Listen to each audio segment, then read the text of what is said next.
traveler, Paimon. I suppose your story is ready. Yep. How about you? Do you need some more time? No need. I am also ready to tell my story. Paimon calls dibs! Paimon first! Please, go ahead. Okay, here goes. Once upon a time, there was an evil researcher who went into the mountains and did a crazy experiment on whopper flowers to transform their appearance. After a lot of pain and suffering, the whopper flowers finally took on a human form. Then they stood by the side of the mountain to wait for unsuspecting bypassers. To whoever spoke to them, they would ask some questions such as, "Who am I? Who are you?" If the bypasser got the wrong answer, the last sound they'd make would be a yelp before the whopper flower ate them alive in one bite. Ooh, truly frightening. What the? You two aren't scared at all! Don't go nitpicking, okay? If you didn't like the story, go write your own!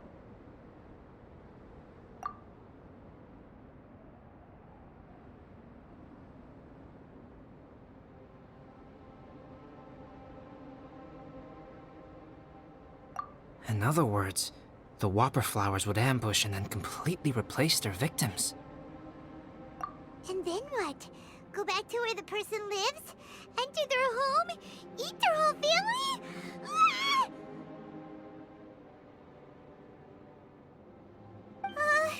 Paimon made up this story, but now Paimon's the one who's scared by it. It's a good story. Oh, may I write it down? I may bring it up in future conversations. What for? Just to scare people with? Yes. You've got a real mean streak, Albedo. Mine is a little longer than yours. It starts with an alchemist. A great alchemist once created Subject 1. Subject 1 was her proudest achievement, and successfully blended into human society. No one ever would have thought that this friend of theirs was in fact a synthetic human. However, unbeknownst to Subject 1, the alchemist had tried the same experiment many times before he had come into being. Some of the rejects from failed experiments had been discarded, but had not died. Subject 2 was one such failed experiment. He was swallowed by a great dragon that came to rest upon a snow-swept mountain. Many years later, he was resurrected by the dragon's mysterious power.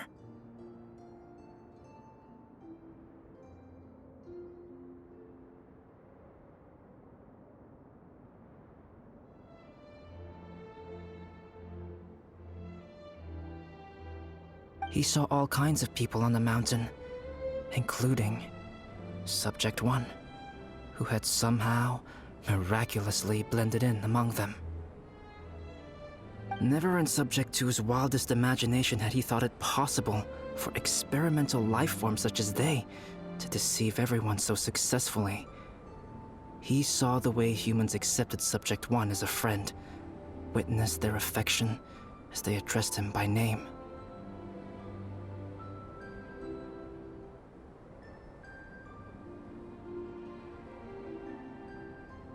This was what Subject 2 wanted. Now, all that Subject 2 desired was to replace Subject 1 and take the joy of his existence for himself.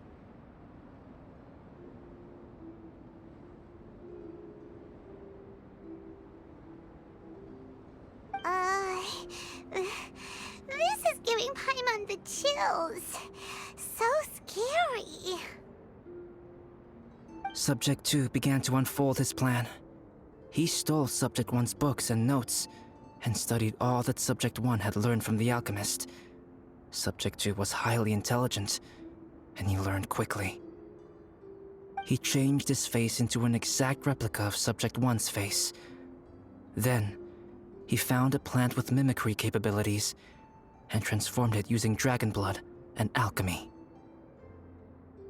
And so, not only did Subject 2 transform his own appearance to perfectly match that of Subject 1, he also created a third entity, Subject 3. What? There's 3 of them now?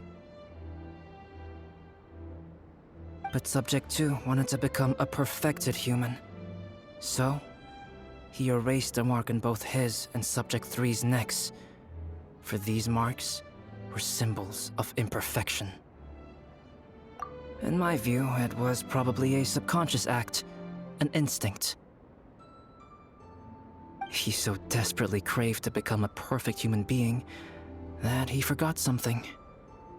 Human beings are defined by their flaws. Subject 2's plan was meticulously crafted. Subject 3 would draw Subject 1's attention. After Subject 1 disposed of Subject 3, he would assume the threat had now disappeared and would let his guard down. The next moment that Subject 1 was alone, Subject 2 would make his move. He would eliminate Subject 1 and become the only one remaining.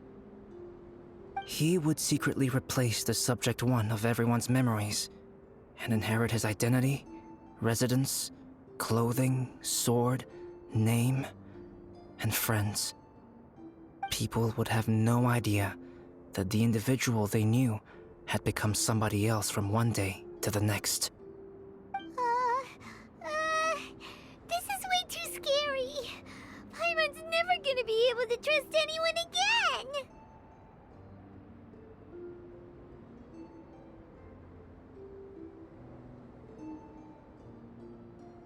But just before Subject 2 could carry out his plan, a unique stranger entered the mix. Subject 2 tried to make contact with this person, but found that they could somehow sense he was different from Subject 1.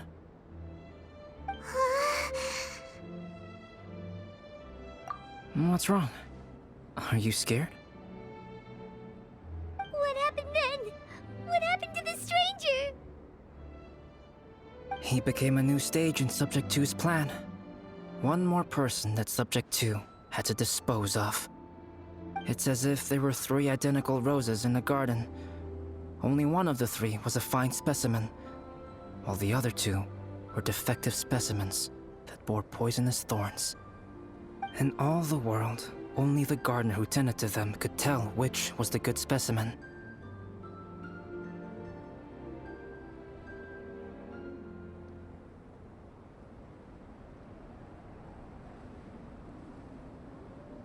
People do not like poisonous plants.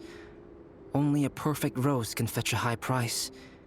If the inferior specimens wanted to conceal the fact of their worthlessness, they would have to take the gardener out of the picture, using their poisonous thorns.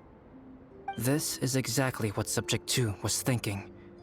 So, he hid in the shadows and waited patiently.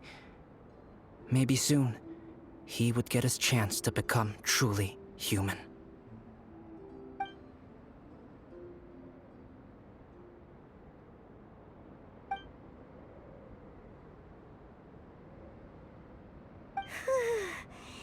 That was intense!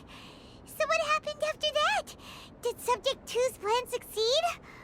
Paimon can't bear thinking about it.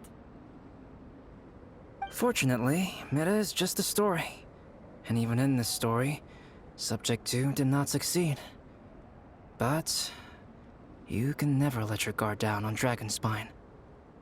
Monsters mutated with Durin's power and blood are also creatures of Rhine-Daughter, just like me. You must... I'm glad to hear that. It's okay. I know what I am. You and I are both different, so there is no need for me to hide the truth from you. The only thing is that sometimes, when I think about how mighty the power of alchemy is, I feel so small. As beings who set foot in this world, how arrogant are we in desiring to control our destiny and in desiring to create? Is creation an arrogant act, traveler? If not, why do we call the ones that created us and control us gods? If it is, then what qualifies us to call ourselves creators? How far must we take our reverence and respect, and what purpose does it serve? Nothing special, but whenever I think about it, I feel a twinge of grief. Poor Albedo. Hello? Traveler? Are you here? Hey, is that Amber? Thought we might find you here. We're here to deliver a message from Cyrus. There's gonna be a big event down at the base camp, and they want you there too, Traveler. Winter camp is nearing its end. Apparently, even provisional instructors are required to attend. Looks like we need to go, Albedo. Bye for now. Then I won't keep you. I have some things to attend to here, so forgive me for not seeing you down. Don't worry about it. There have been no issues getting up and down the mountain recently. Is everyone ready? Let's not keep them waiting.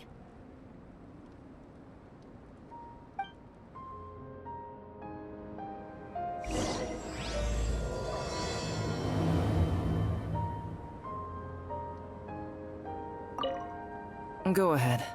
You're one of their instructors, no?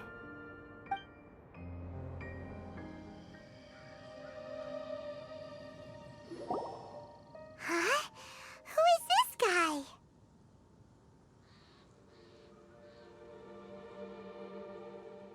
Allow me to introduce Yozerv. He's Joel's father.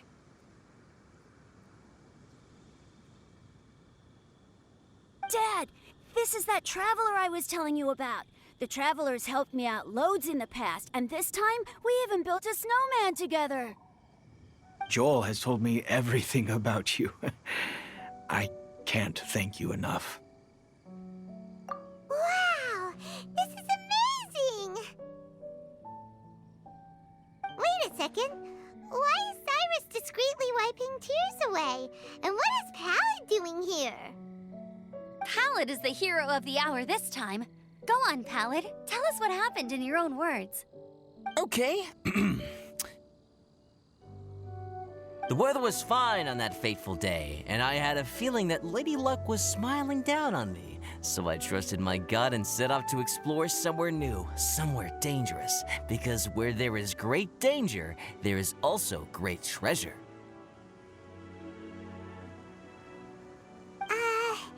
Why does this sound so hard to believe? But I had only been away from the group for a short while when I fell down a slope and just started rolling. Uh-oh. Did my bad luck rub off on him when we ran into each other on the mountain? The place I fell to was somewhere I didn't recognize, and I'd sustained a few injuries. I remember thinking to myself, this is the worst luck I've ever had in my whole life.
Then I met Yoserv.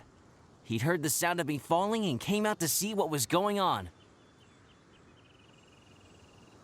Huh? Wow! So it was completely by chance then! I thought he must have been someone from the Adventurers Guild here for the event, but after a few words of conversation, it was clear that he was having memory problems. He didn't even know his own name. The temperature was freezing, and there was no time to deal with all that there and then, so I convinced him to come back to the camp with me and figure everything else out after we got there. We got back to the camp, ran into Joel, and the moment he saw him, he froze for a second with this completely stunned expression on his face, and then he started crying out, "Dad! Dad!" That's when Yoserv suddenly started to remember. My memory has still not fully recovered, but Joel and his mother, they are the only ones that I will not, no, that I cannot forget.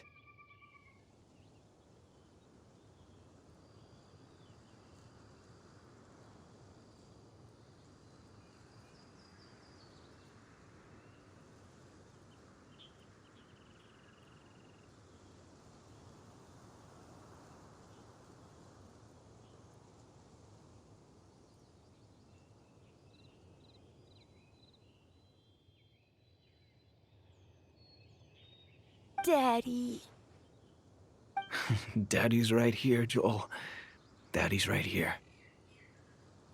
Yoserf, don't you remember anything else at all? The poor princess, feeding the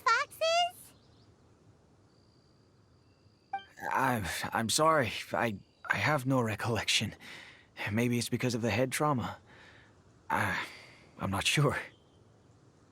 I woke up and found myself covered in blood. My things were gone, and there was nothing to indicate who I was or how I got there. I crawled into a cave and settled in for a slow recovery. After my legs and feet were a little better, my hunting skills were what kept me alive. Dad, I was so worried about you. I'm all right now, Joel. Oh, don't cry. Daddy's not going anywhere. I'm here to stay. Oh, this is good. This is good. You know what, though? I definitely think my luck got worse after running into Benin on that mountain. I knew it. I just... No. I just meant if it weren't for you, there's no way I ever would have run into Yoserv on a mountain this huge.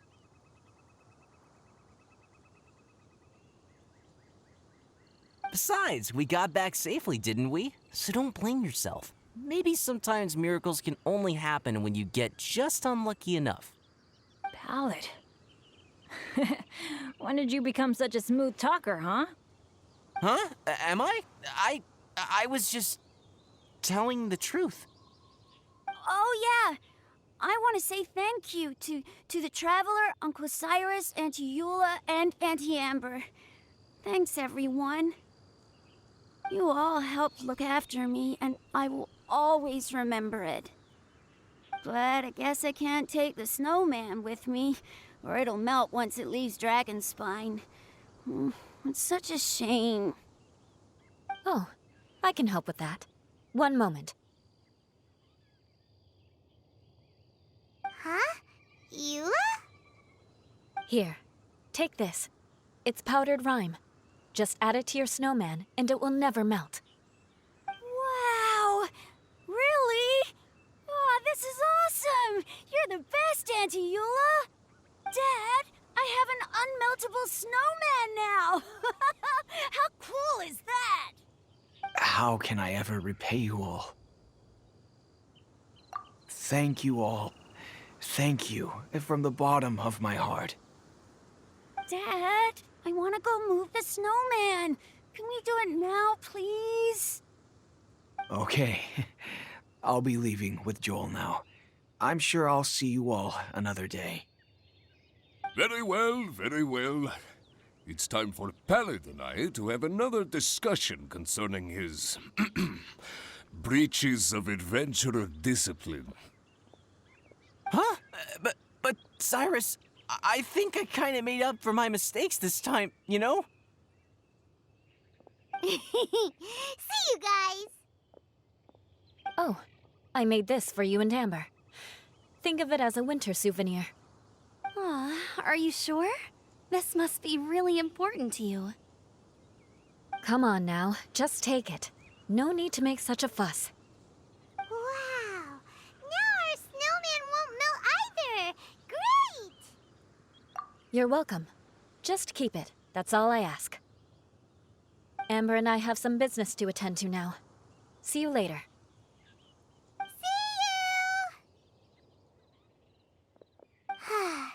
Everyone's gone. Seems like they've all got their own stuff to do now. Oh! You know what? We've been on Dragon Spine all this time, and somehow Paimon still forgot to ask Albedo about how to make a fruit juicifier machine that could keep the juice fresh. Maybe we should try Timaeus again. He does seem pretty eager to please after all.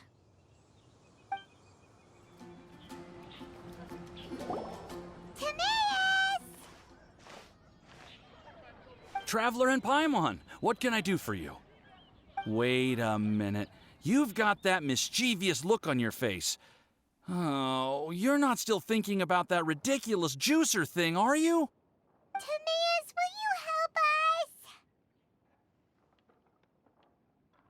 us? Well, if the Traveler isn't really interested, then, yeah, maybe I'll give this one a pass. It's just the weirdest request ever. No, but Paimon's Sunsettias are gonna go to waste without it. In the time it would take me to research something like that, I could probably pick those Sunsettias again 10 times over. New research project, Timaeus? We meet again.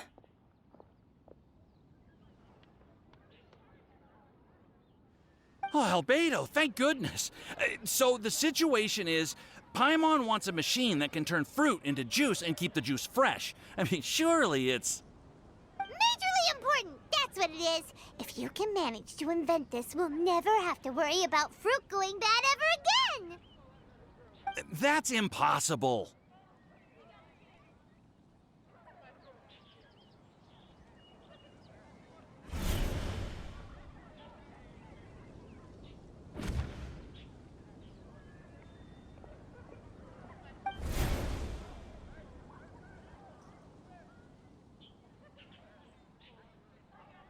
Turning fruit into juice is not hard, but keeping it fresh is more difficult.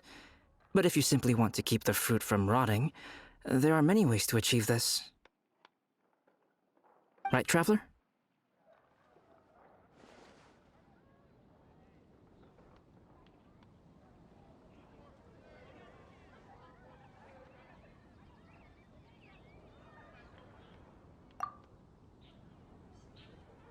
What about his neck? What's wrong? Is there something on my neck?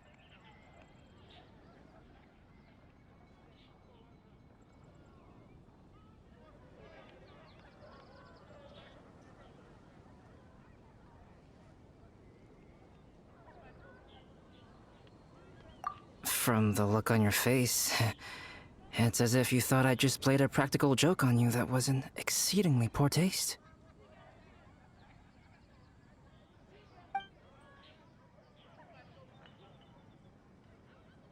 Albedo, you were saying, how do you stop fruit from going bad? Well, one way would be to bury your fruit on Dragonspine, where the snow never melts all year round. But then Paimon won't be able to eat them! You could always live on Dragonspine. No, too cold for Paimon. Or you can give the fruit to me, and I would take it to Dragonspine for you. But since you don't like the cold, you'd have to send someone else to pick them up when you want them. This is where you come in, Traveler.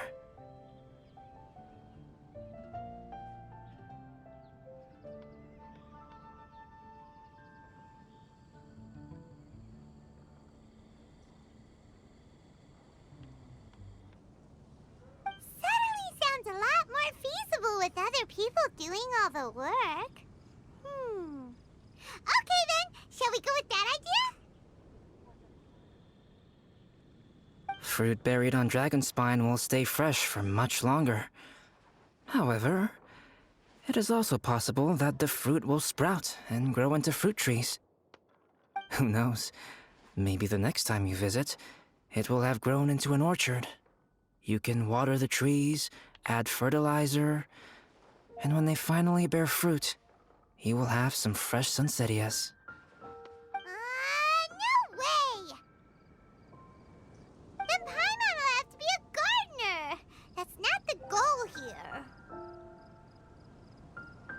Oh?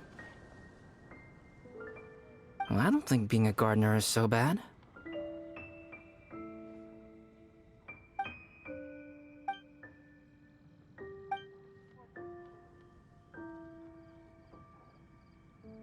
Albedo! Stop trying to get your hands on Paimon's super sweet Sensitias! It bothers you, does it? Of course it bothers Paimon! They are the rarest, super-duper sweetest Sensitias ever! And they're not for you! Okay, but they're just Sensitias. I think you're only so attached to them because you don't have much fruit of this quality in your possession. When someone's pockets are full and their spirit is fulfilled, they don't easily fall prey to this kind of yearning.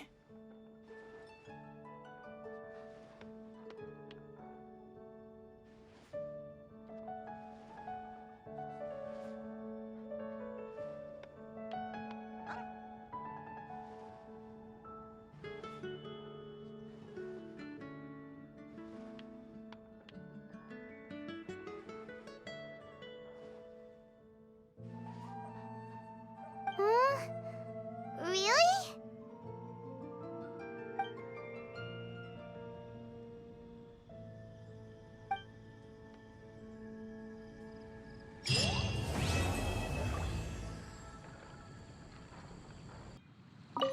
Dragonspine is too cold for ordinary fruit trees to survive.